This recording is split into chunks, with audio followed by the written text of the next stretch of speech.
The magnificent gates of Buckingham Palace stood proudly against the crisp London morning, their gleaming gold ornaments catching the autumn sunlight. Tourists gathered in cheerful clusters, children bounced with excitement, and families posed for photos before the iconic royal guards in their scarlet uniforms and towering black bearskin hats. But Sarah Thompson wasn't impressed. The teenage girl's cold stare and designer clothes set her apart from the crowd as she watched Sergeant William Bradley, the stern-faced guard who would soon shock everyone by breaking protocol to teach her an unforgettable lesson about family, respect, and what true wealth really means. If you enjoy inspiring stories about life-changing moments and powerful lessons, make sure to hit that subscribe button and notification bell. Now let's dive into this remarkable story that unfolded at the gates of Buckingham Palace. The Thompson family stood near the palace gates, but they couldn't have looked more divided. Emma Thompson nervously adjusted her worn beige coat, trying to smooth wrinkles that spoke of too many wears and not enough care. Her husband Robert's once confident shoulders were hunched beneath his faded blazer, his eyes fixed on the grand palace before them as if searching for something lost. And then there was Sarah, their 17-year-old daughter, who maintained a careful 3-foot distance from her parents, her perfectly manicured nails tapping impatiently against her designer phone case. "Isn't it magnificent?" Emma ventured, her voice soft and hopeful. "I used to dream of bringing you here when you were little." Sarah's lip curled. "Well, congratulations. You finally made it. We're here standing outside like all the other tourists who can't afford anything better." Robert's jaw tightened, but he kept his voice level. "Sarah, please, your mother planned this trip for months." "Planned what exactly?" Sarah's voice rose slightly, drawing glances from nearby visitors. "Standing outside gates we can't enter, pretending we belong here when we can't even afford a decent hotel anymore." She gestured at her mother's coat with obvious disgust. "Just look at you both. You stick out like a sore thumb." Emma's face fell, her fingers automatically moving to cover a worn patch on her sleeve. The motion wasn't lost on Sarah, who let out a sharp laugh that cut through the morning air like glass. "God, this is so embarrassing. Do you know what my friends would say if they saw us right now? The mighty Thompsons reduced to budget tourism and charity shop clothes." A group of well-dressed teenagers walked past, their shopping bags bearing logos from luxury boutiques Sarah used to frequent. Their casual laughter and confident stride made her chest tight with anger and envy. Just 18 months ago, that would have been her, carrying bags from Harrods and Bond Street, not standing here watching her parents try to make the best of their new reality. The change had come suddenly. Robert's investment firm had collapsed after a series of poor decisions by his partner Marcus Taylor. The mansion in Kensington was sold, Sarah's private school enrollment cancelled, and their lifestyle of luxury, cars and weekend getaways, vanished overnight. Now they lived in a modest flat in Croydon, and her parents both worked jobs that Sarah couldn't even bear to mention to her old friends. "I can't believe you dragged me here," Sarah muttered, pulling her designer jacket tighter around herself, one of the last remnants of their former life. "What's next on this pathetic tour? Standing outside restaurants we can't afford? Window shopping at stores that won't let us in anymore?" Robert stepped closer, his voice dropping to a whisper. "That's enough, Sarah. We're trying to make the best of things." "Make the best of things?" Sarah's laugh was bitter and loud enough to make more tourists turn their heads. "Is that what you call this? Pretending everything's fine while we live like common people?" Emma reached for her daughter's arm, but Sarah jerked away. "Sweetheart, please. People are staring." "Let them stare." Sarah's voice rose. "Further, maybe they'll realize what a joke this is. The daughter of failed businessman Robert Thompson and his bargain-hunting wife, playing tourist at Buckingham Palace." What Sarah didn't notice, as she continued her tirade, was the slight shift in Sergeant William Bradley's stance. The Royal Guard's movement was almost imperceptible, but his eyes had fixed upon the unfolding scene with an intensity that would soon change everything. The morning sun caught his polished buttons and the gleaming brass of his ceremonial rifle as he stood, watching and waiting, as Sarah Thompson's world was about to be turned upside down in ways she never could have imagined. Sarah's designer heels clicked against the pavement as she paced near the palace gates, each step a reminder of the life she'd lost. 18 months earlier, those same heels had carried her down marble staircases at charity galas and across polished floors at elite private school functions. Now they were scuffed at the edges, tiny imperfections that seemed to mock her, just like everything else in her new reality. "Sarah, please," Emma tried again, her voice carrying that familiar tone of forced optimism that made Sarah's skin crawl. "Remember when you were little? You used to dress up as a princess and pretend you lived in a palace just like this." "Yeah. Well, that was before you and Dad ruined everything," Sarah snapped, pulling out her phone to check her social media feeds. Her screen filled with images of her old friends living the life that should have been hers. Rebecca Wilson lounging by her family's pool, Daniel Parker showing off his new sports car, all of them still existing in that golden world Sarah had been forced to leave behind.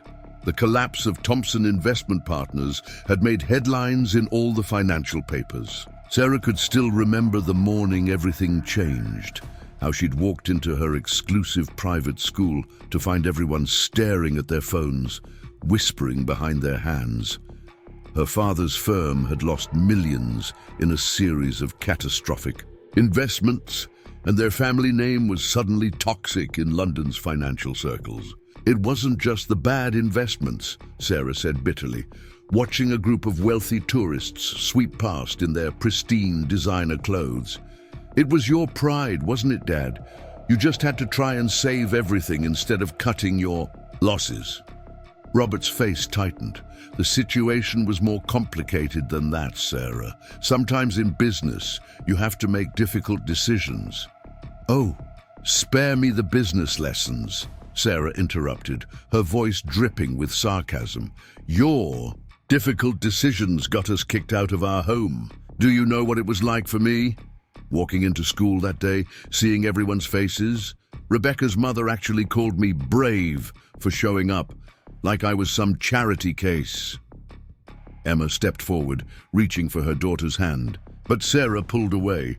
"Sweetheart, your father did what he thought was right. The economy was unstable, and Marcus—" "Don't even mention that man's name," Sarah hissed. Marcus Taylor, her father's former business partner, had emerged from the collapse relatively unscathed, while the Thompsons lost everything. He got to keep his house, his cars, his reputation. Meanwhile, we're living in a shoebox in Croydon, and you're working as a shop assistant at Marks and Spencer. The shame in Emma's eyes made Sarah's chest tight with a mixture of guilt and vindication. Her mother had always been so proud, so put together. Now she spent her days helping other women try on clothes she could no longer afford herself. "And you, Dad," Sarah continued, unable to stop herself. "From managing millions to what? Pushing papers in some mid-level accounting job. It's pathetic." Robert's silence only fueled Sarah's anger. She remembered the day they'd sold the Kensington house, how she'd watched the movers pack up her childhood piece by piece. Her enormous bedroom with its walk-in closet and ensuite bathroom was replaced by a tiny room with barely enough space for a single bed. Her pristine private school uniform was exchanged for the polyester nightmare of the local comprehensives. Dress code. "Do you know what Daniel said when I told him we were moving to Croydon?" Sarah's voice cracked slightly. "He laughed. Actually laughed. Then he stopped answering my texts. 15 months of dating, and he couldn't even be bothered to properly break up with me." "Sarah," Emma said softly, "true friends wouldn't—" "Don't," Sarah cut her off. "Don't you dare tell me about true friends. You have no idea what it's like. I lost everything. My friends, my school, my future. Oxford was practically guaranteed with my grades and our connections. Now, I'll be lucky to get into any decent university. A young family walked past, their children pointing excitedly at the palace guards. Sarah watched them with barely concealed contempt, remembering how she used to view the world with that same naive wonder. But that was before she learned how quickly it could all be taken away. I had to leave the lacrosse team, Sarah continued, her voice growing louder. The horse riding lessons, the French tutor, the summer in Monaco, all gone because you couldn't manage your own company properly. Robert's face had grown increasingly pale as Sarah spoke, but he maintained his composure. We've tried to make the best of things, Sarah. Your mother and I both found work. We're managing. Managing? Sarah let out a harsh laugh. Is that what you call this? Living in a flat the size of our old garage, shopping at Primark, taking the tube like common people. Several tourists turned to stare at her outburst, but Sarah was beyond caring. Preparing and narrating this story took us a lot of time, so if you are enjoying it, subscribe to our channel. It means a lot to us. Now back to the story. The pressure of the past 18 months, the whispers, the pitying looks, the steady erosion of everything she'd taken for granted, was finally boiling over. You know what the worst part is? Sarah's voice trembled. You've just accepted it. You've given up. You don't even try to get it back. Instead, you drag me to places like this, pretending we can still be part of this world when we're nothing but failures. Emma flinched at her daughter's words, tears welling in her eyes. Robert placed a protective hand on his wife's shoulder, but Sarah wasn't finished. Look at you both. You're embarrassing. Dad in his cheap suit, trying to pretend he's still somebody. Mum in her charity shop coat, acting like this is some kind of special family outing. We don't belong here anymore, and everyone can see it. What Sarah failed to notice, as she continued her tirade, was how Sergeant William Bradley's grip had tightened ever so slightly on his ceremonial rifle. The guard's face remained impassive, but his eyes had narrowed almost imperceptibly as he watched the scene unfold before him. In his 20 years of service at Buckingham Palace, he had seen countless family dramas play out before these gates. But something about this one stirred a memory, one that would soon change the course of Sarah Thompson's life forever.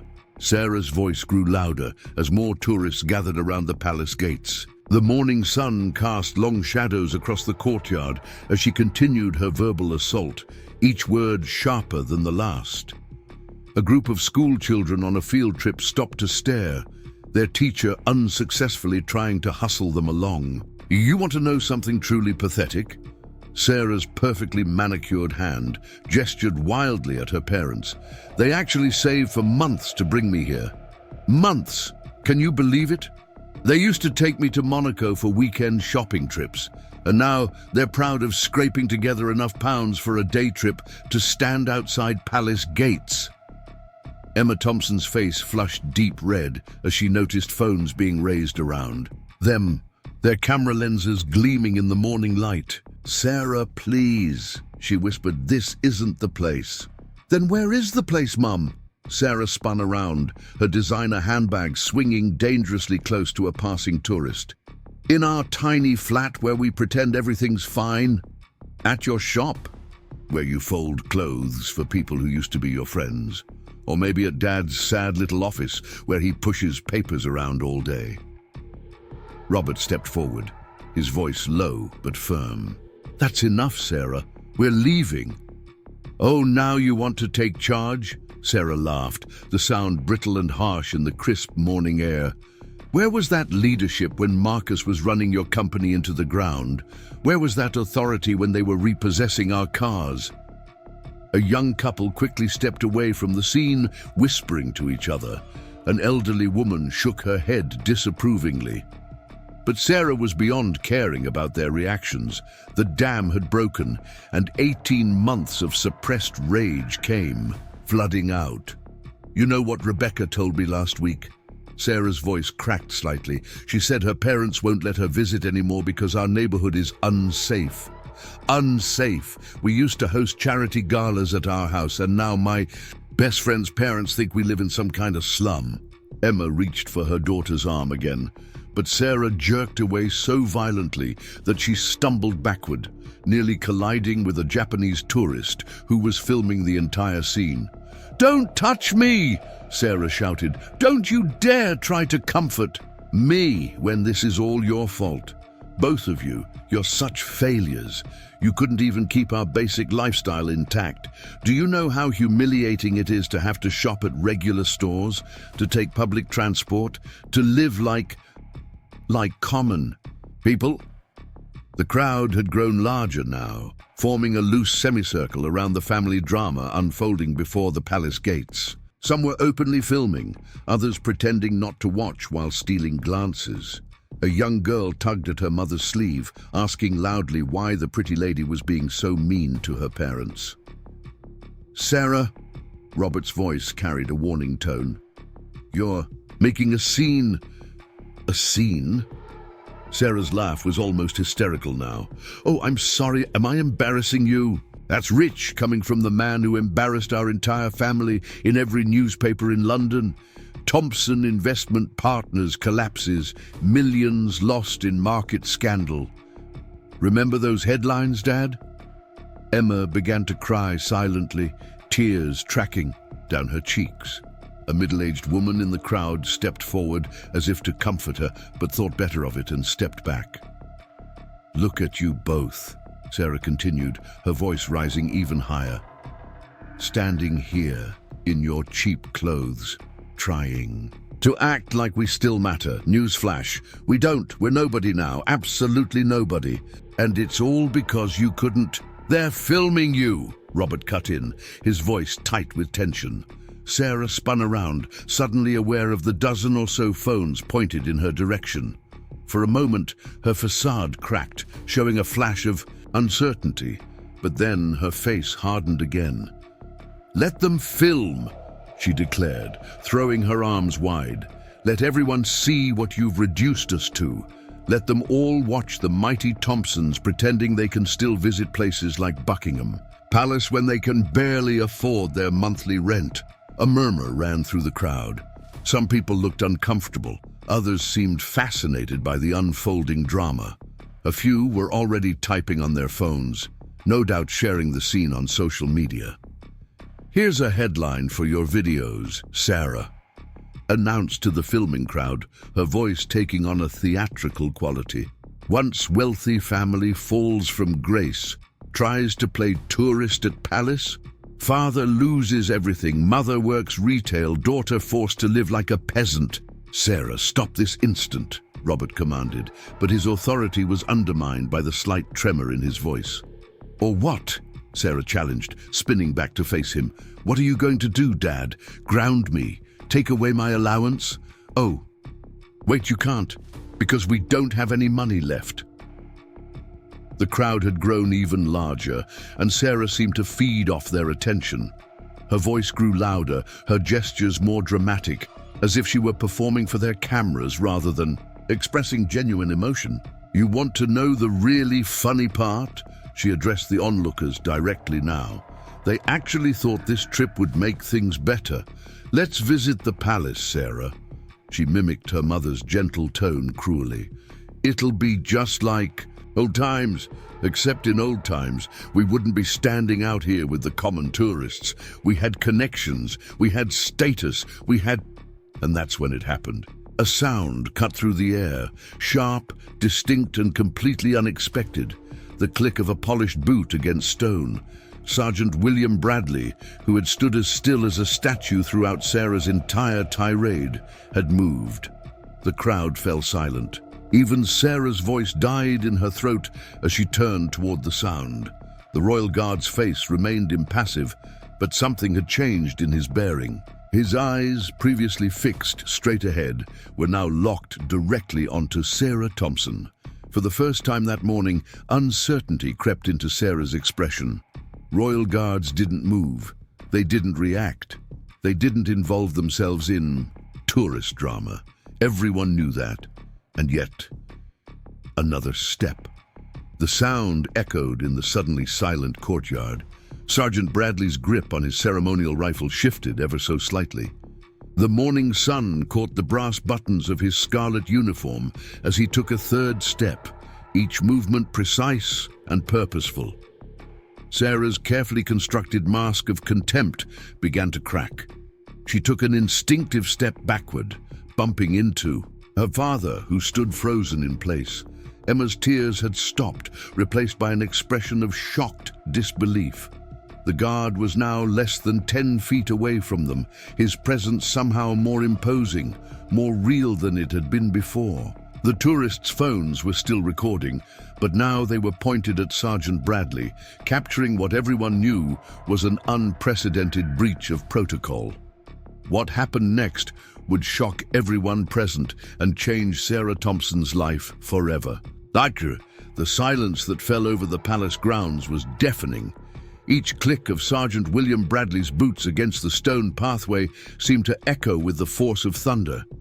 Sarah Thompson, who moments ago had been so full of righteous anger, found herself backing away from the approaching guard. You can't," she stammered, her carefully crafted confidence crumbling. "You're supposed to stay at your post." The morning sun caught the polished brass buttons of Sergeant Bradley's scarlet uniform as he continued his measured approach. His weathered face remained stoic, but his eyes, sharp and clear as cut glass, never left Sarah's face. Decades of military discipline radiated from his every movement. "Miss Thompson," his voice, when it finally came, was surprisingly quiet but carried the weight of authority that made everyone lean forward to listen. "Your assessment of protocol is quite correct. Under normal circumstances, I would indeed remain at my post." A murmur rippled through the crowd. Some tourists lowered their phones in shock, while others pressed record with renewed enthusiasm. Sarah's face had drained of color, her designer handbag clutched against her chest like a shield. "However," Sergeant Bradley continued, each word precise and measured, "these are not normal circumstances." Emma and Robert Thompson stood frozen, their earlier embarrassment forgotten in the face of this unprecedented development. Emma's hand found her husband's arm, gripping it tightly as they watched the scene unfold. "You see, Miss Thompson," the guard's voice carried easily across the now silent courtyard, "in my 23 years of service at these gates, I have witnessed countless displays of human behavior, both admirable and otherwise." He paused, his eyes flickering briefly to her parents before returning to Sarah. "But rarely have I observed such a profound misunderstanding of true worth." Sarah's lips parted as if to speak, but no words came out. The guard's presence seemed to fill the entire space, making her feel smaller with each passing second. "You speak of status," Sergeant Bradley continued, his voice taking on a different tone, not angry, but deeply disappointed, "of connections, of designer labels and luxury cars. You mock your father's current position as if honest work were somehow beneath your dignity." A few people in the crowd nodded in agreement. An elderly man near the front whispered something that sounded like "about time" to his wife. "But let me ask you something, Miss Thompson." The guard took another step forward, the sunlight catching the medals on his chest, each one a testament to years of service and dedication. "In all your concern about appearance and social standing, have you ever stopped to consider what true nobility looks like?" Sarah's face flushed red. "You don't understand," she managed to say, though her voice had lost its earlier venom. "You don't know what it's like to lose everything." "Everything?"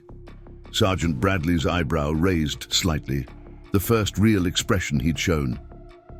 "Tell me, Miss Thompson, what exactly have you lost?" "Our house," Sarah began, but her voice wavered. "Our cars, our status, our things," the guard interrupted, the word cutting through the air like a knife. "You've lost things, yet here you stand, with two parents who, despite their circumstances, still strive to create memories with their daughter. Parents who, instead of drowning in self-pity, found honest work to provide for their family. A woman in the crowd wiped at her eyes. Robert Thompson's shoulders straightened almost imperceptibly, while Emma blinked rapidly against fresh tears. But more than that, Sergeant Bradley continued, his voice taking on an edge of steel, you stand before these palace gates, symbolic of centuries of duty, honor, and service, and demonstrate such remarkable disrespect, not just to your parents, but to every value these walls represent. Sarah's designer shoes scuffed against the pavement as she took another step back. I didn't mean to... Did you know, the guard cut in smoothly, that these gates have witnessed countless stories of triumph over adversity, of people who faced far worse than financial setbacks and emerged stronger? Yet here you stand, using them as a backdrop for your public humiliation of two people who sacrificed everything to give you a better life. The phones were still recording, but now their lenses captured something different. Not the spectacle of a family argument, but the slow, methodical dismantling of a young woman's misplaced pride. Your mother, Sergeant Bradley's gaze shifted to Emma, who stood straighter under his attention. Works retail, you say? Tell me, is there shame in honest work? In serving others with dignity? And your father, his eyes moved to Robert, took a position beneath his previous status to provide for his family. Where exactly is the failure in that? Sarah's lower lip trembled. The designer bag she'd been clutching like armor suddenly felt heavy in her hands, its brand name meaningless under the guard's steady gaze. But sir, she tried one last time, her voice barely above a whisper, you don't understand what it's like to fall so far. A strange expression crossed Sergeant Bradley's face then, something between amusement and determination. On the contrary, Miss Thompson, I understand far more than you might think. The crowd leaned in closer, sensing that something significant was about to be revealed. Even the birds seemed to pause their morning songs as Sergeant Bradley prepared to continue. You see, he said, his voice taking on a tone that would change everything. There's something about your father that you don't know. Sergeant William Bradley's next words fell like thunderclaps in the hushed courtyard, each syllable heavy with purpose. 3 years ago, before I accepted my position as a Royal Guard, I worked in private security. One of my assignments was protecting a charity gala at Kensington Palace. Sarah's breath caught. She remembered those galas, remembered how her father's company would host them twice a year, remembered the sparkle of crystal chandeliers and the rustle of expensive gowns. It was a cold December evening, the guard continued, his voice carrying across the now silent crowd. The event was raising money for veterans' families. I was stationed near the main entrance when I witnessed something that would stay with me for years to come. Sarah shifted uncomfortably, her designer heels suddenly unstable on the ancient cobblestones. Her father's face had gone pale, but there was something else in his expression now, a flicker of recognition. Your father, Robert Thompson, was speaking with a group of investors. The market was showing early signs of instability, and most businessmen were quietly moving their assets to safer harbors. But your father was different. Sergeant Bradley's eyes locked onto Robert. I heard him say something that night that changed my perception of what true nobility looks like. Would you like to know what it was, Miss Thompson? Sarah nodded mutely, her earlier defiance completely evaporated. He said, I won't sacrifice my employees' livelihoods to protect my own comfort. The other men laughed, told him he was being naive. But your father stood firm. Emma gasped softly, her hand flying to her mouth. Several tourists had tears in their eyes, their phones still recording every word. You see, Miss Thompson, The guard's voice took on an edge of steel. While other company directors were quietly laying off staff and selling assets to protect their personal fortunes, your father made a different choice. He kept people employed. He maintained pension contributions. He helped families keep their homes. Sarah's hands began to tremble. But we lost everything, she whispered. Did you? Sergeant Bradley's eyebrow arched. Let's examine that claim. You lost a house, but gained a lesson in integrity. You lost luxury cars, but gained insight into what truly matters. You lost status among shallow people, but gained the opportunity to discover your own character. A murmur of approval rippled through the crowd. An elderly man wiped his eyes discreetly. Your father, the guard continued, his voice softening slightly, didn't just lose his wealth, Miss Thompson. He sacrificed it. There's a profound difference. Sarah turned to look at her father, really look at him. For the first time in months, his cheap suit suddenly seemed different to her eyes, not a symbol of failure, but a badge of honor. But that's not even the most remarkable part, Sergeant Bradley said, drawing everyone's attention back to him. Would you like to know what your father did after the company's assets were liquidated? Sarah nodded, her throat too tight to speak. He used the last of his personal savings to create a transition fund for his employees. 3 months' salary for every worker, giving them time to find new positions. He could have kept that money, could have maintained your lifestyle a bit longer. Instead, he chose to help others. Tears began to roll down Sarah's cheeks, smearing her carefully applied makeup. Dad? She whispered. Is this true? Robert Thompson straightened his shoulders, looking more like his old self than he had in months. It was the right thing to do, he said simply. The right thing, Sergeant Bradley repeated, his voice carrying across the courtyard. Not the easy thing, not the profitable thing, the right thing. He turned back to Sarah. And here you stand, in designer clothes bought with money your father could have used to ease his own family's transition, mocking him for taking an honest job, belittling your mother for working retail, proclaiming to the world that they're failures. Sarah flinched as if she'd been struck. Every cruel word she'd spoken that morning came rushing back to her, each one more shameful than the last. But, sir, she managed, her voice barely audible. Why didn't they tell me? Why keep it secret? Sergeant Bradley's expression softened slightly. Perhaps, Miss Thompson, because true nobility doesn't broadcast its good deeds. It doesn't seek validation or praise. It simply does what must be done, regardless of the cost. The guard's medals clinked softly as he shifted his stance. Your father chose integrity over wealth. Your mother chose dignity over pride. And you... He paused, letting the words hang in the air.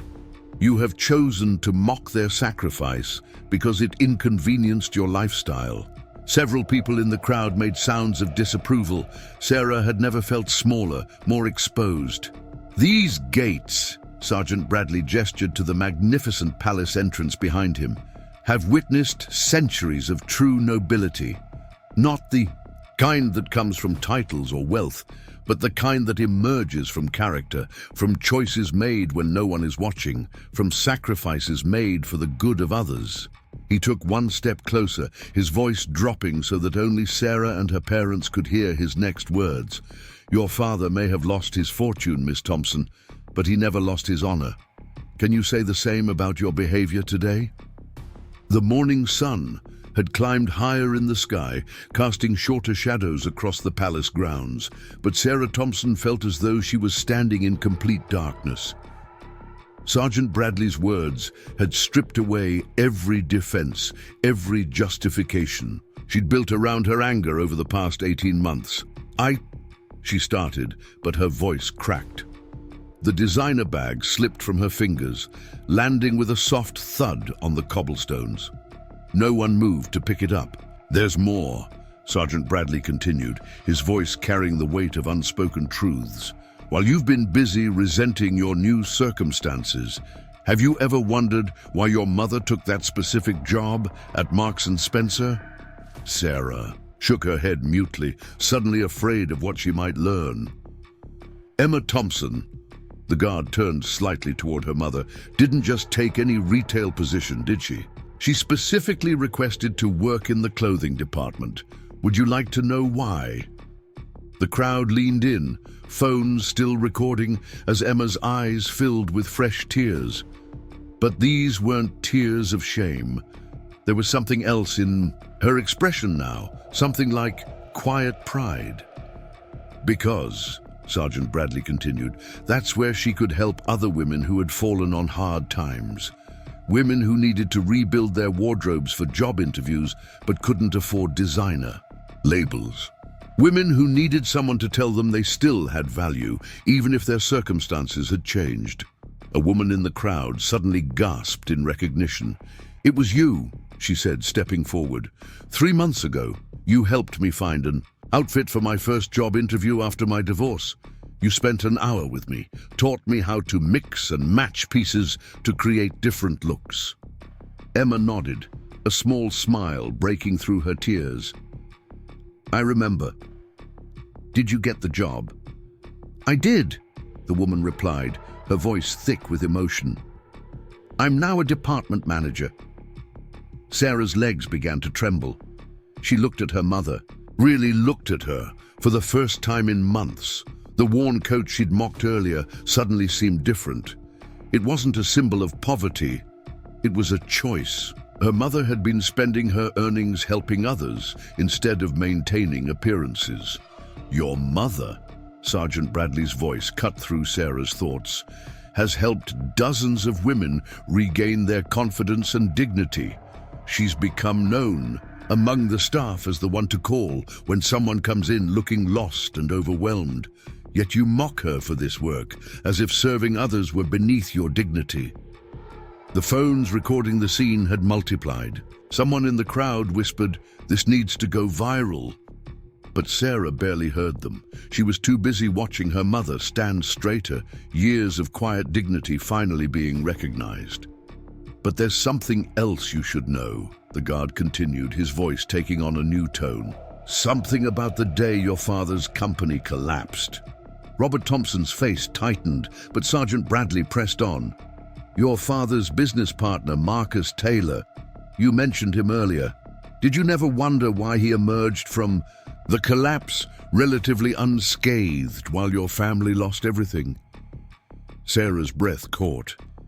This was the question that had haunted her for months, the apparent injustice that had fueled her bitterness. Marcus Taylor knew the crash was coming, Sergeant Bradley stated flatly. He had been quietly moving assets, protecting his own interests at the expense of others. Your father discovered this and had a choice to make. The guard's medals clinked softly as he shifted his stance. He could have joined Marcus, could have protected his own fortune. Instead, he chose to stay and fight for his employees, even knowing it might cost him everything. "But why?" Sarah's voice was barely a whisper. "Why sacrifice everything for strangers?" "Strangers?" Sergeant Bradley's eyebrow arched. "Is that what you think employees are? Let me tell you about just one of those strangers your father helped." He turned slightly, positioning himself so both Sarah and the crowd could hear clearly. "There was a junior accountant in your father's firm. Single mother, 3 children. When the market started to collapse, Marcus Taylor put her name on the list for immediate redundancy. Your father removed it. He paid her salary from his personal accounts for 3 months after the collapse, giving her time to find a new position." Sarah's hands began to shake. "How do you know all this?" "Because," Sergeant Bradley's voice softened slightly, "that accountant was my sister." A collective gasp rose from the crowd. Sarah's legs finally gave out, and she sank onto a nearby bench, her designer dress crumpling beneath her. "Your father's sacrifice gave my sister's children a chance at stability. It kept them in their home, kept food on their table, kept hope alive during the darkest of times. The guard's voice carried across the courtyard, and he never once asked for recognition, never once used it to defend himself against the rumors and accusations that followed the company's collapse. Sarah looked at her father through blurring eyes. The man she'd been scorning for months suddenly appeared different, stronger, nobler, more dignified than any of his wealthy former associates. "So you see, Miss Thompson," Sergeant Bradley concluded, "when you mock your parents for their current circumstances, you're not just showing disrespect, you're demonstrating a profound misunderstanding of what true wealth really means."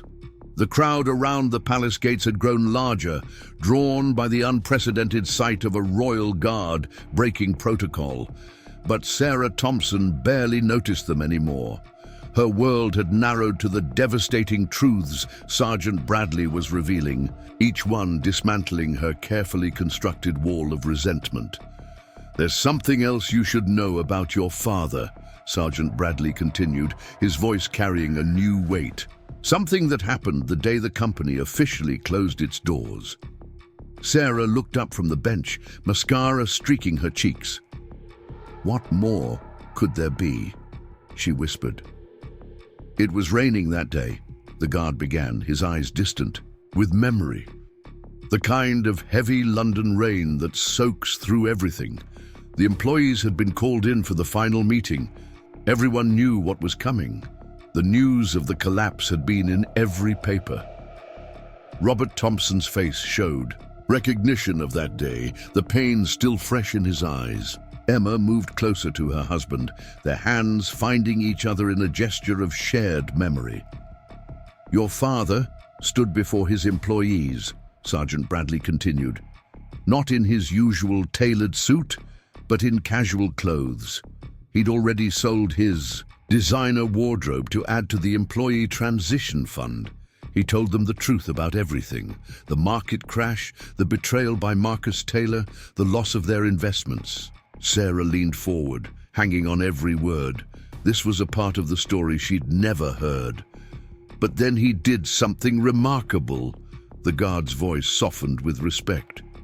"He gave them his personal phone number, not his business line, his private mobile.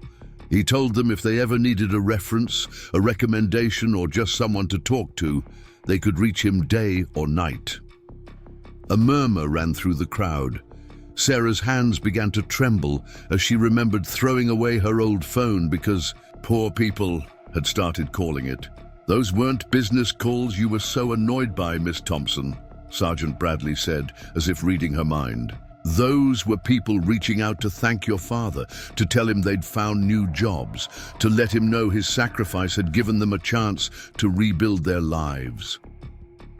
Sarah's sob caught in her throat. "Dad?" She turned to her father. "Is this true?" Robert nodded slowly. "They weren't just employees, Sarah. They were families, people with dreams, responsibilities, children to feed. How could I not do everything possible to help them?" "But you lost everything," Sarah protested weakly. "No," Robert's voice gained strength. "I lost money. There's a difference." Sergeant Bradley nodded approvingly. "Your father understood something that many never learn, that true wealth isn't measured in bank balances or property portfolios.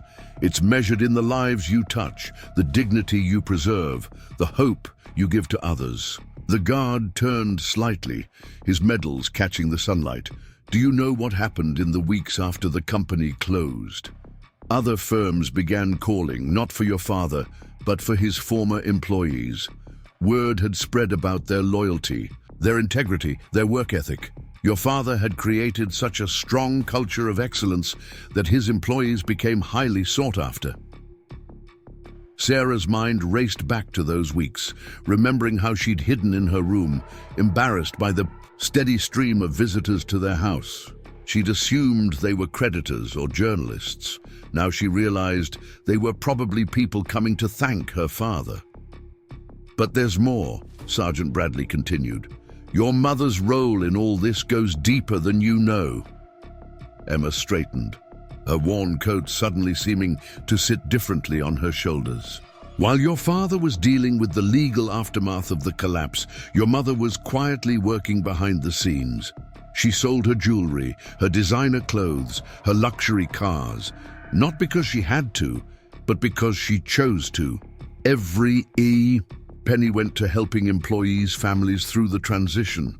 Sarah's hand flew to her throat, where she still wore the expensive necklace her mother had given her for her 16th birthday. Mum's jewelry collection. She said it was in storage. She kept exactly one piece, Sergeant Bradley said softly. The simple gold chain your father gave her on their first anniversary. Everything else was sold to help others. The crowd had fallen completely silent, many wiping tears from their eyes. The only sounds were the gentle rustling of trees and Sarah's quiet sobs. But perhaps the most remarkable thing, the guard continued, is what your parents did with their last significant asset, their wine collection. Sarah's head snapped up. The wine cellar had been her father's pride and joy, built over decades of careful collecting. Instead of selling it to maintain their lifestyle, they auctioned it piece by piece, using the money to create educational funds for their employees' children. 5 young people are currently in university because of those vintage bottles you once complained were gathering dust. A woman in the crowd stepped forward, her phone lowered for the first time. "My daughter," she said, her voice shaking. "She's studying medicine at King's College because of your father's wine collection. I worked in the accounting department for 8 years." Sarah's world tilted on its axis.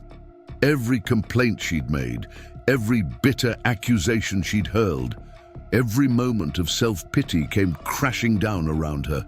Her parents hadn't lost everything, they'd given it away, not out of weakness, but out of extraordinary strength. The morning sun now hung directly overhead, but Sarah Thompson felt frozen in time on that bench outside Buckingham Palace. Each revelation from Sergeant Bradley had stripped away another layer of her carefully constructed anger, leaving her raw and exposed. "Your father," the guard's voice continued, gentle but unwavering, "did something else that day the company closed, something that truly demonstrates the measure of his character." Sarah wasn't sure she could bear another revelation, but she forced herself to look up, meeting Sergeant Bradley's steady gaze. The crowd around them had grown eerily quiet, as if collectively holding its breath.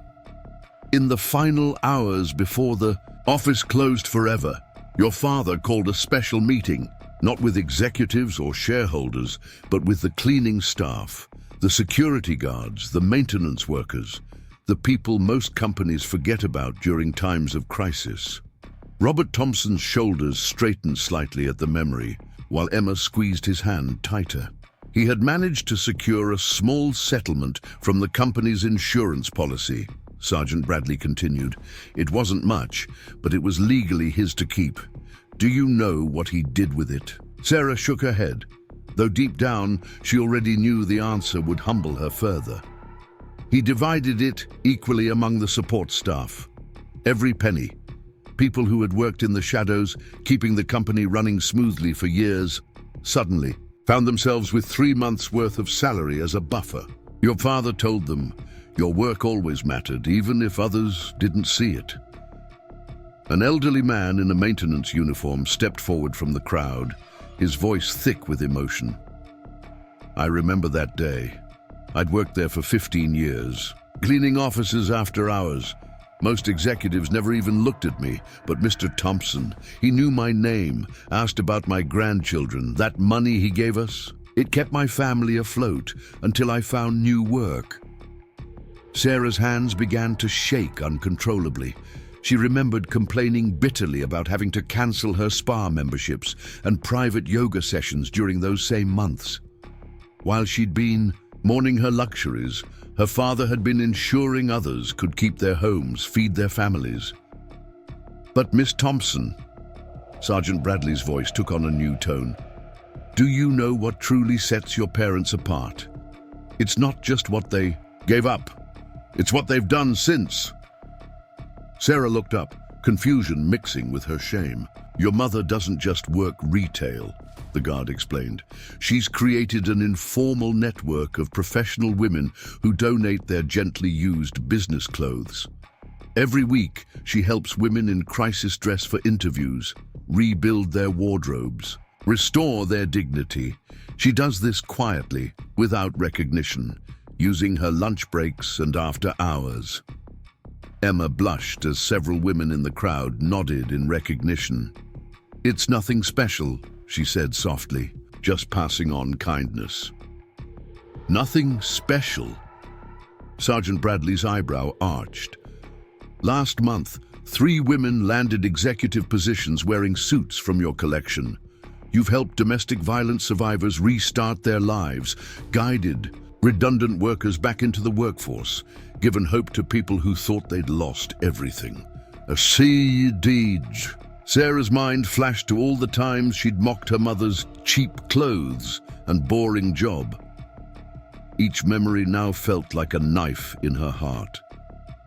And your father, the guard continued, spends his evenings mentoring young entrepreneurs at the local community center, teaching them about ethical business practices, about putting people before profits. He's helping build a new generation of business leaders who understand that success isn't just about the bottom line. Robert shifted uncomfortably under the attention. They have good ideas, he said simply. They just need someone to believe in them. Dad? Sarah's voice cracked. Why didn't you tell me any of this? Would you have listened? Sergeant Bradley asked before Robert could respond. In these past 18 months, how many times did you actually ask your parents about their lives? How many times did you look beyond your own sense of loss to see what they were building, from the ashes of their former life? Each question hit Sarah like a physical blow. She thought back to all the family dinners she'd ruined with her complaints, all the times she'd ignored her parents' attempts to talk, all the moments she'd wasted nursing her resentment instead of opening her eyes to the quiet dignity with which they'd rebuilt their lives. But that's not even the most remarkable part, Sergeant Bradley said, his voice softening slightly. Do you know what your parents do with half of their current earnings? Sarah shook her head, though her heart clenched with anticipation. They're still helping others. Your mother's retail salary. Half of it goes to a scholarship fund for underprivileged students. Your father's modest accounting job. He uses half his earnings to support a food bank that feeds many of his former employees who haven't yet found work. The designer bag.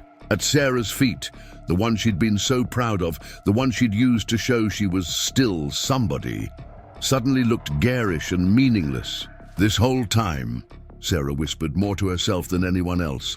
I thought we'd lost everything, but we didn't lose anything that really mattered, did we? I'm the one who lost something. I lost my understanding of what true worth means. Sarah Thompson slowly rose from the bench, her legs unsteady beneath her. The designer dress she'd worn so proudly that morning now felt like a costume, a remnant of a person she no longer wanted to be. The crowd around them had grown larger, but their phones had mostly lowered, sensing that they were witnessing something more intimate than mere social media fodder. I need to. Sarah's voice caught in her throat as she took a tentative step toward her parents. I don't even know where to begin. Sergeant Bradley's voice was gentler now, though still carrying that note of authority. Beginning is often the hardest part, Miss Thompson, but sometimes the simplest words are the most powerful. Sarah turned to face her parents fully, really seeing them for the first time in 18 months.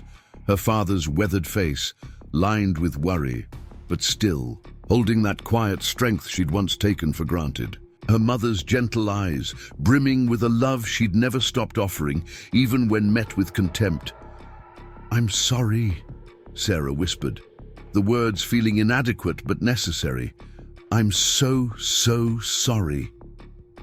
Emma stepped forward first, arms opening, instinctively, but Sarah held up a trembling hand.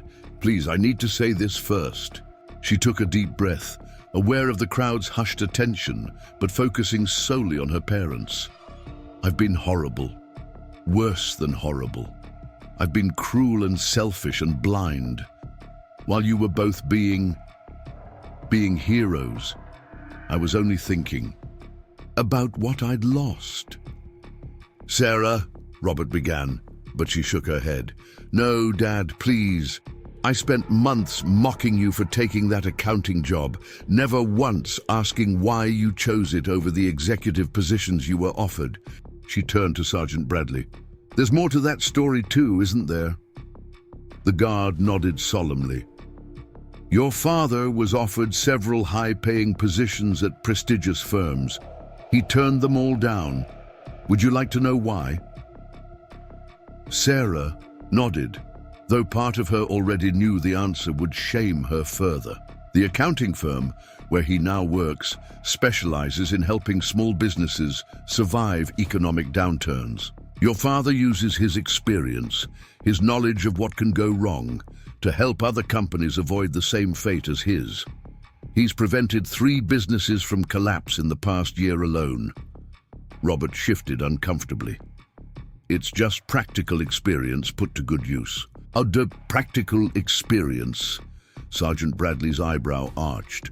Last month, you spent 40 hours of your free time helping a struggling family restaurant restructure their debt. Their daughter is about Sarah's age, as I recall. Sarah's hand flew to her mouth as realization struck. The nights you came home late, when I accused you of working a pathetic job with pathetic hours.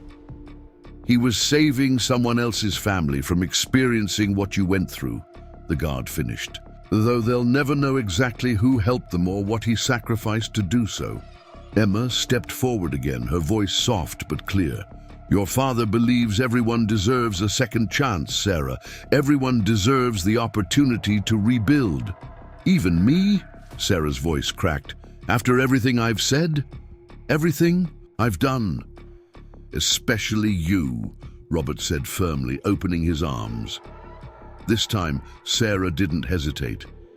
She fell into her parents' embrace, tears flowing freely now.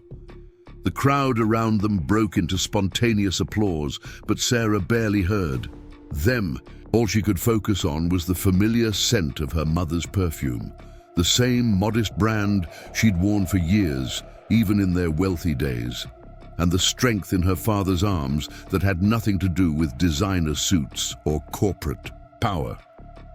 I want to make this right, Sarah said as she finally pulled back, wiping her eyes. I need to make this right, but I don't know how. Sergeant Bradley spoke up, his voice carrying across the courtyard. Understanding is the first step, Miss Thompson, but true redemption requires action. Are you prepared for that? Sarah turned to face the guard, standing straighter despite her tear-stained face. Yes, tell me what to do. That's not for me to say, the guard replied. Look around you. Look at your parents. The path to redemption is already there if you're willing to see it. Sarah scanned the crowd, really seeing them for the first time. The maintenance worker who remembered her father's kindness, the women her mother had helped, the lives her parents had touched while she'd been wrapped up in her own bitterness. Just as Sarah was about to speak again, her phone buzzed insistently in her designer handbag. The screen lit up with a familiar name, Rebecca Wilson, her former best friend. Next to it, notifications poured in. The video of her meltdown was already spreading across social media. Go ahead, Sergeant Bradley said, noting her hesitation. Sometimes the hardest tests come just when we think we've learned our lesson. With trembling fingers, Sarah answered the call, putting it on speaker. She owed her parents that much transparency now. Oh my God, Sarah! Rebecca's voice rang out across the courtyard. You've gone viral. Everyone's sharing the video of you, telling off your parents. That guard-breaking protocol, it's internet gold. We're all meeting at the Mayfair for drinks to watch it. You have to come. You're literally trending. Sarah's face drained of color as she looked at her parents. Emma had gone pale, while Robert stood rigid, bracing for another public humiliation. The crowd around them waited in tense silence. "Becca!" Sarah's voice was quiet but firm. "Where were you when we lost everything?" "What?" Rebecca sounded confused. "Sarah, don't be dramatic. Look, Daniel's here too. He says he might have been too hasty breaking things off. The videos actually made you relevant again." Sarah's grip tightened on the phone. "You didn't answer my question. Where were you when we needed real friends? When did you last ask how my parents were doing?" "Your parents?" Rebecca's laugh was sharp. "Sarah, honey, nobody cares about them. This video is about you. You're the main character here. Think about it. We could totally spin this. Wealthy heiress stands up to families fall from grace. Or something. People love that kind of drama." Sarah caught Sergeant Bradley's eye. The guard's expression was neutral, but his slight nod gave her strength. "No, Becca, you're wrong." Sarah's voice grew stronger. "This isn't drama to spin. This isn't content to trend. This is my family. My incredibly brave, selfless family. And I've just spent the last 18 months being exactly the kind of person you're celebrating." "What are you talking about?" Rebecca sounded genuinely baffled. "Sarah, this is your chance. People are actually talking about you again. We can work with this." "Work with what?" Sarah demanded, her voice rising with emotion. "Work with me publicly shaming the father who sacrificed everything to help others. Work with me mocking the mother who's been quietly changing lives while I've been wallowing in self-pity." The crowd had gone completely silent. Even the tourists who'd just arrived were quickly shushed by others, sensing the importance of the moment. "Oh God," Rebecca groaned. "Don't tell me that guard actually got to you. Sarah, this isn't who you are. Remember who you used to be?" "That's exactly what I'm trying to forget," Sarah replied firmly. "The person I used to be, the person you're so eager to celebrate, that's not who I want to be anymore." "You're making a mistake," Rebecca warned. "Daniel's right here. He's willing to take you back. Think about it. With this video trending, you could rebuild your social media presence. We could help you be somebody again." Sarah looked at her parents, then at Sergeant Bradley, and finally at the crowd of strangers who had witnessed her transformation. "I don't want to be somebody, Becca. I want to be something better, someone better." "You're being ridiculous," Rebecca snapped. "What, you're going to choose your new poor life over everything we're offering?" Sarah straightened her spine, feeling stronger with each word. "No, I'm choosing integrity over popularity. I'm choosing my parents' example over your validation. And most importantly, I'm choosing to become someone worthy of the sacrifices they made." "Fine," Rebecca's voice turned cold. "But don't come crawling back when this little epiphany wears off. We all know you, Sarah. You're not cut out for being nobody." "You're right," Sarah agreed, surprising everyone. "I'm not cut out for being nobody. I'm cut out for being my father's daughter and my mother's child. And if you can't understand why that's worth more than any social media trending topic, then you never really knew me at all." With that, Sarah ended the call, her hand shaking, but her resolve firm. She turned to her parents, fear flickering across her face. "I just burned my last bridge to our old life." Robert stepped forward, placing a hand on her shoulder. "No, Sarah, you just built your first bridge to a better one." Emma wrapped her arm around her daughter. "We never needed you to choose our new life, sweetheart. We just needed you to understand why we chose it." The video of Sarah's meltdown and Sergeant Bradley's intervention had indeed gone viral, but what happened next would shock social media even more. Standing in the shadow of Buckingham Palace, Sarah Thompson took out her phone once again, this time opening her own social media account. "I need to do something," she said, looking at her parents and then at Sergeant Bradley, "not for views or likes, but for truth."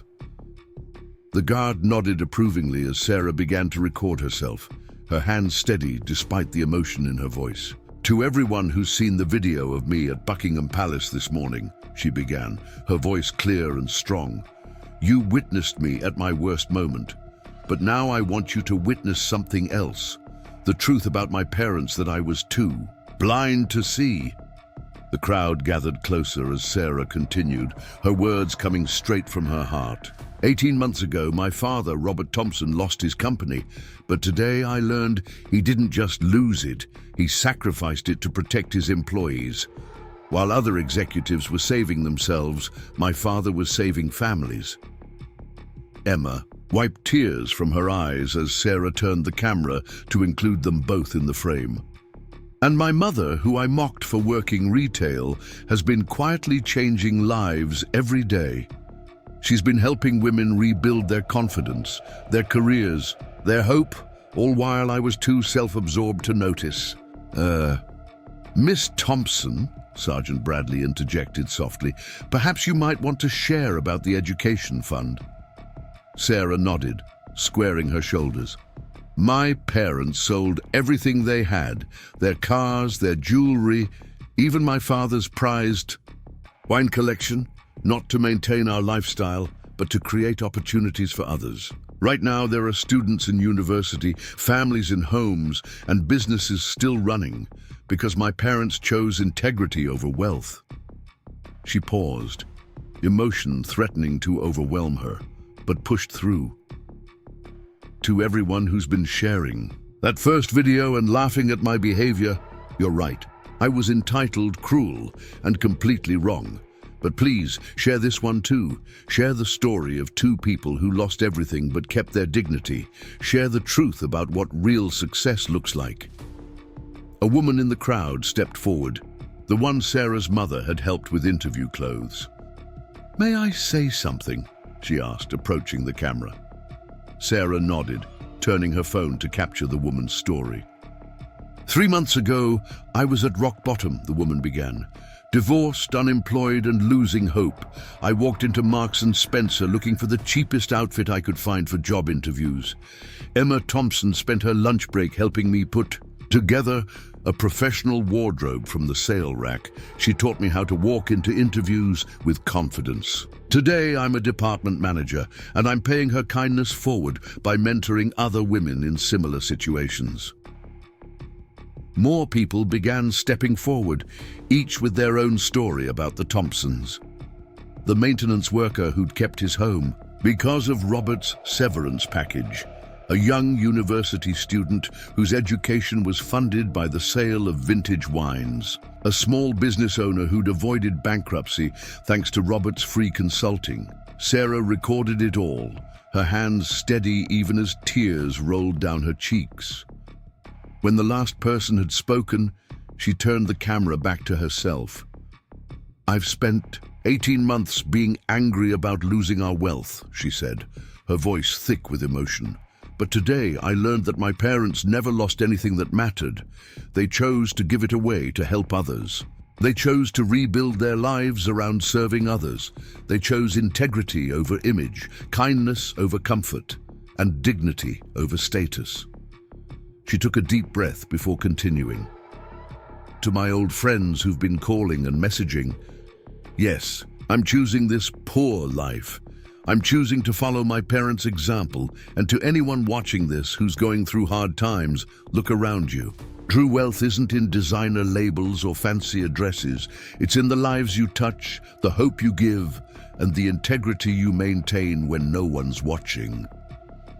Finally, Sarah turned to Sergeant Bradley, who had remained at attention throughout her recording, and to this royal guard who broke protocol to teach me the meaning of real nobility. Thank you.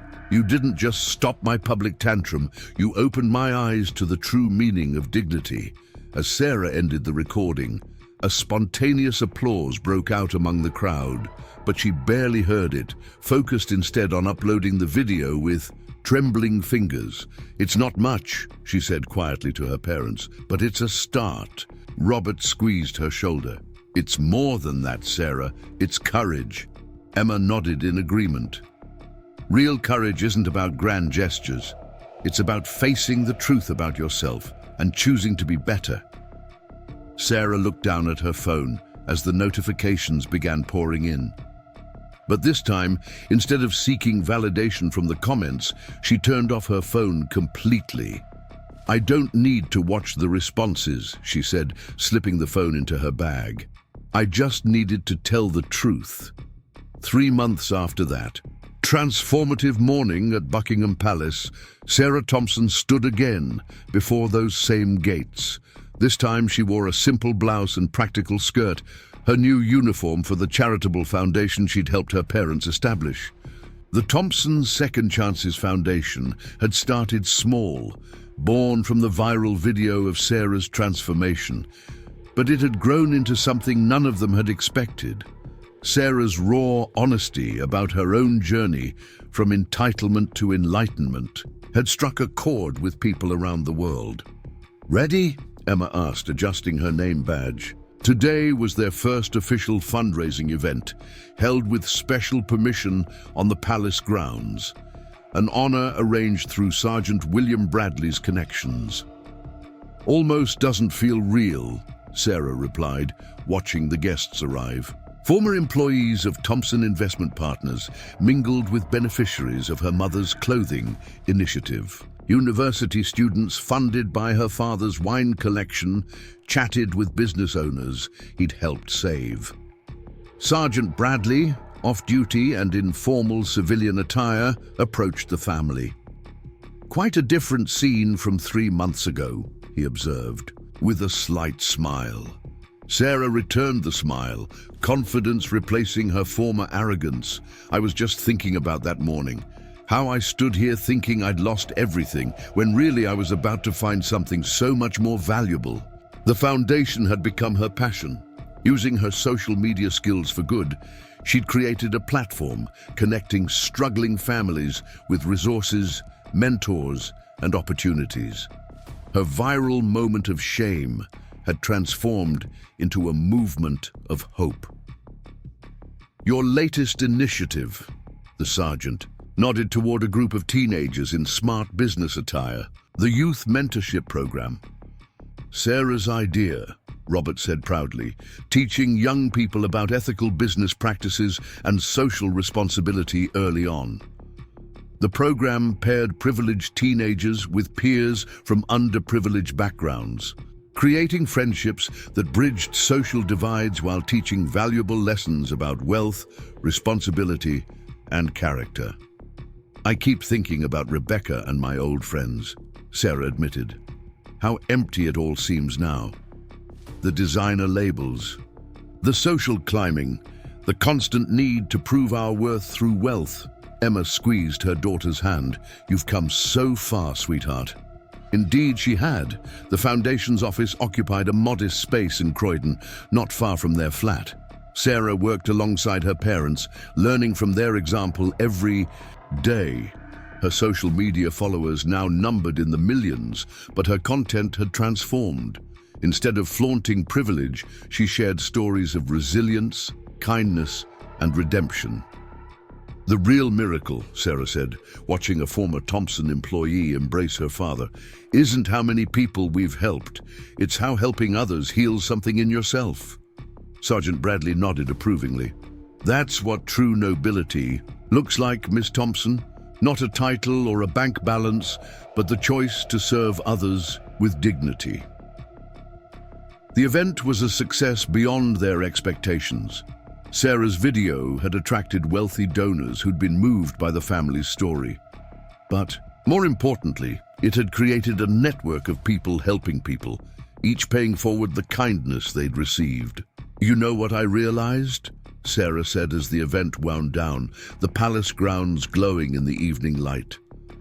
"That morning, I thought I was nobody because we'd lost our money. But standing here now, I finally feel like somebody worth being." Her father wrapped an arm around her shoulders. "You always were, Sarah. You just needed to see it through different eyes." "Speaking of eyes," Emma smiled, "look who's here." A group of women approached, the very ones who'd shared their stories in Sarah's video 3 months ago. But they weren't coming for help this time. They were coming to volunteer, to join the Foundation's mentorship program, to continue the cycle of kindness the Thompsons had started.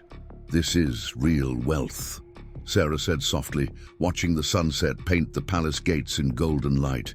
"Not what we have, but what we give.